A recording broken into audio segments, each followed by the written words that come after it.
Hello guys, once again welcome to my YouTube channel C cube science zone. तो स्वागत आप सभी का एक बार फिर से मेरे चैनल सीक्यूब साइंस जोन के ऊपर। उम्मीद करता हूँ सभी लोग अच्छे होंगे, मस्त होंगे। ठीक है, आज हम बात कर रहे हैं बीएससी बीएड का थर्ड ईयर के जो क्वेश्चन है, या फिर बीएससी की भी आप पढ़ सकते हो, दोनों एक ही चीज़ें हैं। ऑर्गेनिक केमिस्ट्री के जो भी पेपर 2 आपका है उसके इंपॉर्टेंट जो भी क्वेश्चन बनते हैं सारे के सारे मैं आज इस वीडियो के अंदर डिस्कस करने वाला हूँ, ताकि आप अच्छा बेहतरीन स्कोर कर पाएँ। और आपको पहले बोल देता हूँ, मैं जितने भी मैं क्वेश्चन बता रहा हूँ इनमें से 70 से 80% आपके एग्जाम में फंसने वाले हैं, और आज अभी यही कर लेना। और जो मैं बता रहा हूँ सिर्फ इनको पढ़ लेना है। अगर आप फिर भी भटकोगे तो उसमें मेरा कोई सोल्यूशन नहीं है। ठीक है, उसमें मेरा कोई रोल नहीं रहेगा फिर। ठीक है, अगर देखिए इसमें फर्स्ट क्वेश्चन आपका रहेगा चक्रण चक्रण विपाटन युग्म स्थिरांक क्या होते हैं, इसको आपको अच्छे से समझाना है। मोस्ट इंपॉर्टेंट टॉपिक है, जो भी मैं इंपॉर्टेंट टॉपिक है वही लेकर के आता हूँ, फालतू की चीज़ें नहीं लेनी है हमें। जो मस्त चीज़ें हैं और आसान तरीके से और अच्छे से आप इसको कवर कर सकते हैं, वो चीज़ें मैं लेकर के आया हूँ ताकि आप एग्जाम में बेहतरीन स्कोर कर पाएँ। ठीक है, चक्रण चक्रण विपाटन युग्म स्थिरांक क्या होते हैं, रासायनिक विस्थापन को समझाइए। ये आपकी केमिकल शिफ्टिंग जो होती है ये इंपॉर्टेंट है, इसको अच्छे से याद कर लेना। रासायनिक विस्थापन क्या होते हैं इसको समझाइए। Carb magnesium, carb zinc, carb lithium, इन तीनों में से हर बार 2 टॉपिक आपके आते हैं, चाहे तो मैग्नीशियम पूछ ले, चाहे जिंक पूछ ले, चाहे जिंक और लिथियम पूछ ले, चाहे लिथियम और मैग्नीशियम पूछ ले। इनका पेयर आ सकता है या फिर दोनों में तीनों में से कोई एक भी आ सकता है। इंपॉर्टेंट यौगिक हैं, इनकी याद कर लेना। ठीक है ना। सल्फा औषधियाँ, सल्फा औषधियाँ भी इंपॉर्टेंट है। इसके अंदर सल्फा पिरिडीन हो गया, सल्फा थायोजोल हो गया, सल्फा पिरिमिडीन हो गया और सल्फा गुआनिडीन हो गया। इसके अंदर पिरिडीन और थायोजोल इंपॉर्टेंट है, इसको अच्छे से याद कर लेना। ठीक है, अगला है आपका 4 नंबर का क्वेश्चन है, ऑर्गेनिक है। इसके अंदर टिप्पणियाँ ज़्यादा आती हैं, कुछ रिएक्शन ज़्यादा आती हैं, टॉपिक ज़्यादा आते हैं कि इससे ये निर्माण होता है, कैसे होता है समझाइए, अभिक्रिया को समझाइए, इसके निर्माण की प्रक्रिया को समझाइए, इसके साथ में अभिक्रिया लिखिए। ठीक है ना, ऐसे ज़्यादा आते हैं। ठीक है ना, अभी मैं आपको बता रहा हूँ आगे क्वेश्चन आपका 4th नंबर का जो क्वेश्चन है वो आपका है ये कि फिशर इंडोल संश्लेषण क्या होता है, इसको आपको समझाना है, इसकी व्याख्या करनी है। फिर है पिरोल और पाइरोल की इलेक्ट्रॉन्स नहीं अभिक्रियाएं, पिरोल और पाइरोल की इलेक्ट्रॉन्स नहीं अभिक्रियाएं कौन से इंपॉर्टेंट हैं। 5 नंबर का जो क्वेश्चन आपका है पिरोल पी पिरिडीन के सारी गुणधर्म की तुलना करनी है आपको। पिरोल की करनी है किससे, पी पिरिडीन के सारे गुणधर्म से।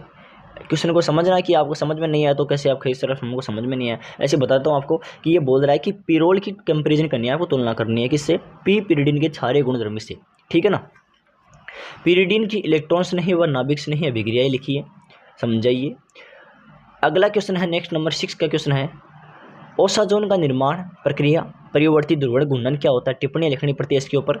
एपिमरीकरण क्या होता है, कलेजन संघनन एस्टर का निर्माण में इंपोर्टेंट है ये वाला और ये वाला। ठीक है, इसके मैं भी कह नहीं सकता हूँ, लेकिन पूछा गया है पहले एग्जाम के अंदर, इसलिए मैंने लिस्ट को लिखा है यहाँ पर।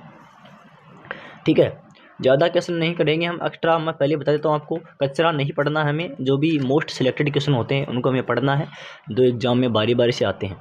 अगला क्वेश्चन है 7 नंबर का, वो आपका है प्राकृतिक व संश्लेषित रबड़ क्या होते हैं, पॉलीएमाइड क्या होता है, नायलॉन 6 और नायलॉन 66 के बारे में आपको डिस्क्रिप्शन देना है, अच्छे से इसको समझाना है। एक एक थ्योरी इसकी जो भी निर्माण की प्रोसेस होती है, फॉर्मेशन ऑफ, ठीक है ना, वो समझाना आपको।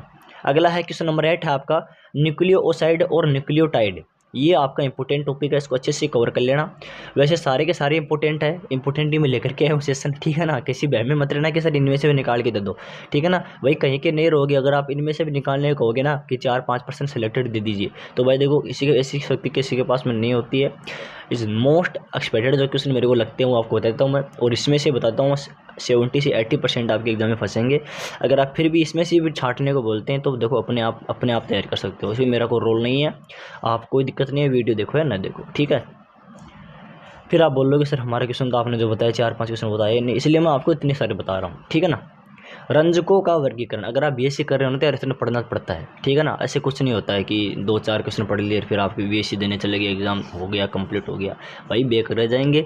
इसमें लॉस आपका होने वाला है, मेरा कुछ नहीं होने वाला है, इसलिए मैं आपको पहले आपको इन्फॉर्मेशन दे देना चाहता हूँ।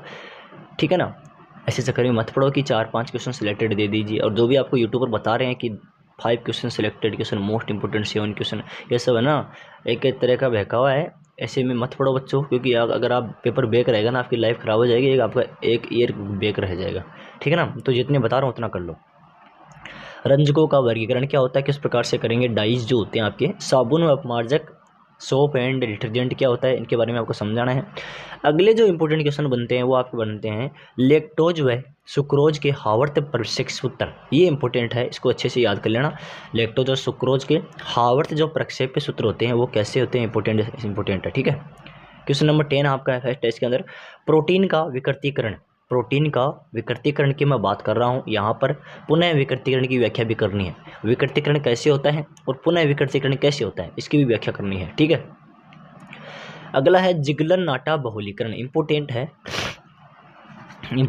जिगलनाटा बहुलीकरण इंपॉर्टेंट है, अच्छे से इसको कवर कर लेना। टिप्पणियाँ हैं। 11th नंबर का क्वेश्चन आपका रहने वाला वो आपका है क्रोमोफोर क्या होते हैं, मेथिल ऑरेंज क्या होता है। ये डाइज होते हैं, प्राकृतिक रंजक होते हैं, कृत्रिम रंजक होते हैं। इनके बारे में अच्छे से एग्जाम में पूछता है कि क्रोमोफोर क्या होता है, मेथिल ऑरेंज क्या होता है, इसकी व्याख्या कीजिए। टिप्पणियाँ इसके ऊपर लिखनी है। लास्ट क्वेश्चन आपका है 12th नंबर का, वो आपका है, उसको देखेंगे। दे रखा है IR स्पेक्ट्रोस्कोपी के क्षेत्र और महत्व को समझाइए कि इसका क्षेत्र कितना होता है और इसका क्या महत्व होते हैं, मतलब इसके जो अनुप्रयोग जो होते हैं उसको आपको समझाना है। CNMR क्या है, ये भी एक बार का स्पेक्ट्रोस्कोपी है, इसका सिद्धांत लिखना है और इसके अनुप्रयोग समझाने हैं, ठीक है ना। तो मैंने सारे क्वेश्चन जो भी इंपॉर्टेंट बनते हैं वो सारे बता दिए हैं मैंने, और शायद उम्मीद करता हूँ यही आपने लिख लिए भी होंगे।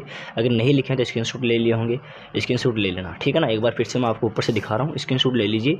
ये फर्स्ट क्वेश्चन से लेकर के आपका है पहला 6 तक क्वेश्चन के स्क्रीनशॉट ले लिया आपने, ठीक है। आगे चलेंगे तो यहाँ पर 7 से ले 7 से आप लेंगे तो यहाँ पर 7 से लेकर 11 तक ले लीजिए, ले लिया। फिर आगे बात करेंगे हम किसकी, ये आपका 12th नंबर का क्वेश्चन हो जाएगा, ठीक है। अब बात आती है मोस्ट इम्पोर्टेंट टॉपिक की, आपको एक बेस्ट इन्फॉर्मेशन आपको देनी है। वीडियो को लाइक करना, शेयर करना और अपने दोस्तों के साथ में सब्सक्राइब करके दोस्तों से शेयर जरूर करना है बच्चों, क्योंकि आप लोगों को सपोर्ट करोगे तो हमें पता लगेगा। और कमेंट करके जरूर करना, एग्जाम जिससे आपकी संपन्न हो जाए, पूरी हो जाए, तो कमेंट करना कि सर क्वेश्चन कैसे फंसे हैं, एज इट इज़ फंसे हैं। अब देखो क्या होता है, डिस्क्रिप्शन का नीचे आपको एक मेरा व्हाट्सअप के ऊपर एक कम्युनिटी ग्रुप बना है। उसके अंदर क्या होता है, क्लासेज की जो भी नोटिफिकेशन है, जो भी इंपॉर्टेंट प्रश्न है एग्जाम के दृष्टि से, वो सारे पहले डाल देता हूँ मैं। तो आप उससे जुड़ना नहीं भूलें, आपके लिए बहुत बेनिफिट हो सकता है। उस पर पर्सनली बातें भी करता हूँ मैं, पर्सनली से आपसे जुड़ता हूँ मैं, ठीक है ना। बिलो दिस वीडियो, इस व्हाट्सअप की लिंक है ग्रुप की इस वीडियो के नीचे, उसको आप ज्वाइन कर ले वहाँ से, कम्युनिटी को, वहाँ से आपको बेहतर रिजल्ट मिलने की संभावनाएं है, ठीक है। तो उम्मीद करता हूँ वहाँ से आप इसको जुड़ेंगे, ठीक है। Thank you, all the best.